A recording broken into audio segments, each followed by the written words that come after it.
임마누엘 칸트는 18세기 독일의 철학자로 그의 세상은 서양 철학의 흐름을 바꿔놓은 근대 철학의 전환점으로 평가됩니다.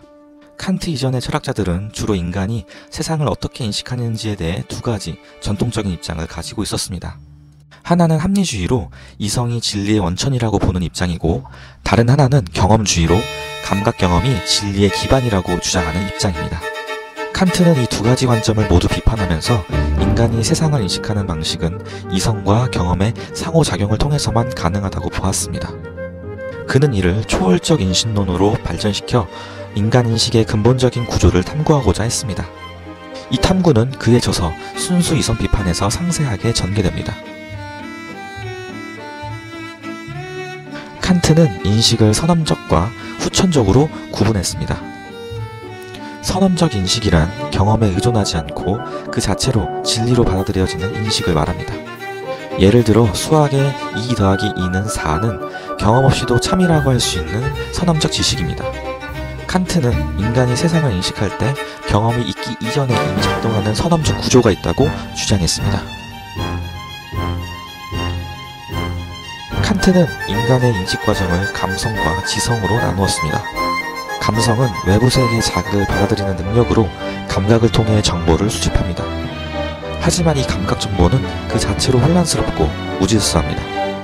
지성은 이 정보를 구조화하고 개념을 통해 질서를 부여하는 역할을 합니다. 칸트는 감성과 지성이 함께 작용해야만 세상을 인식할 수 있다고 보았습니다. 칸트는 시간과 공간을 선험적 직관이라고 불렀습니다.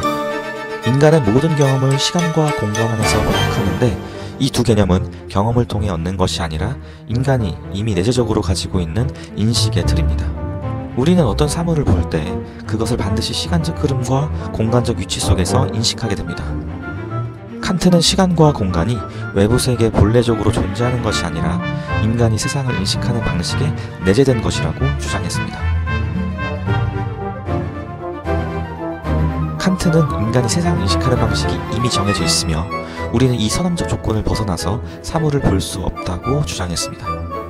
즉, 우리가 인식하는 모든 것은 시간과 공간의 틀 안에서 발생하며 이 틀 자체가 인식의 조건입니다.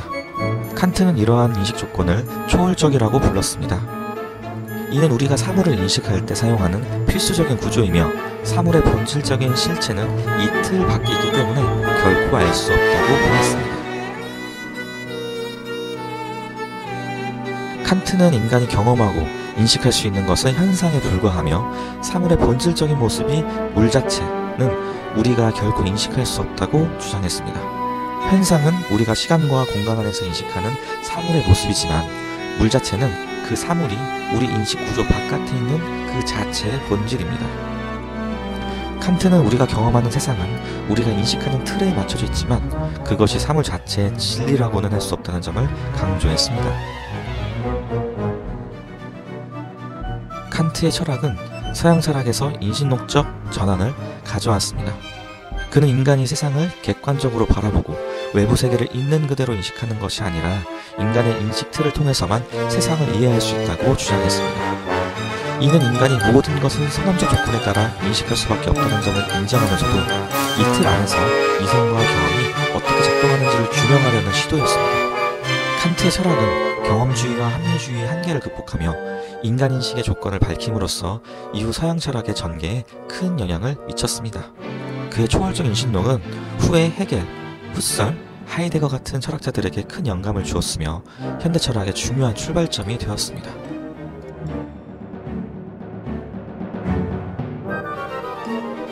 칸트의 물자체 개념은 현대과학과 철학에서 우리가 세상을 인식하는 한계에 대한 중요한 논의를 불러일으켰습니다. 칸트는 인간의 인식이 사물의 본질에 도달하지 못한다고 주장하며 이는 현대과학이 탐구하는 자연 법칙과 우리가 관찰하는 세계가 본질 그 자체일 수는 없음을 시사합니다. 예를 들어 양자역학에서 관측자가 결과에 영향을 미친다는 사실은 칸트의 주장과 유사한 논리로 우리가 경험하는 세계는 관찰자와 분리될 수 없다는 점을 드러냅니다.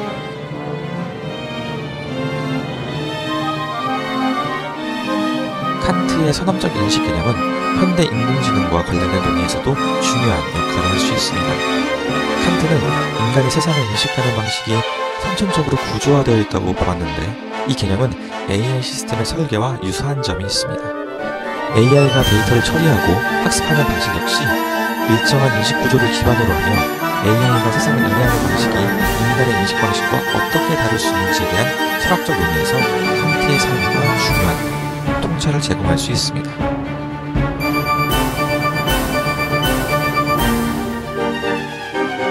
칸트는 감성과 지성의 구분을 통해 인간이 세상을 감각적으로 경험한 뒤 이를 지성으로 구조화한다고 주장했습니다. 이 구분은 현대신경과학에서 인간의 뇌가 감각 정보를 처리하고 이를 기반으로 논리적 판단을 내리는 과정을 연구하는 데 중요한 기반을 제공합니다. 예를 들어 감각 정보가 시각장애에서 처리되고 전두엽에서 의사결정이 이루어지는 과정은 칸트의 감성과 지성의 구분과 유사한 구조를 보여줍니다. 이를 통해 칸트의 철학은 현대 심리학에서 인간 인지 과정을 이해하는 중요한 틀을 제공할 수 있습니다. 이처럼 임마누엘 칸트의 순수 이성 비판은 서양 철학에서 인식의 문제를 새롭게 조명한 철학적 혁신입니다. 칸트는 인간이 세상을 경험하는 방식이 단순한 감각이나 이성의 문제가 아니라 인간의 인식 틀에 따라 규정된다는 점을 강조했으며, 이는 현대 철학과 과학 그리고 심리학에 큰 영향을 미치고 있습니다.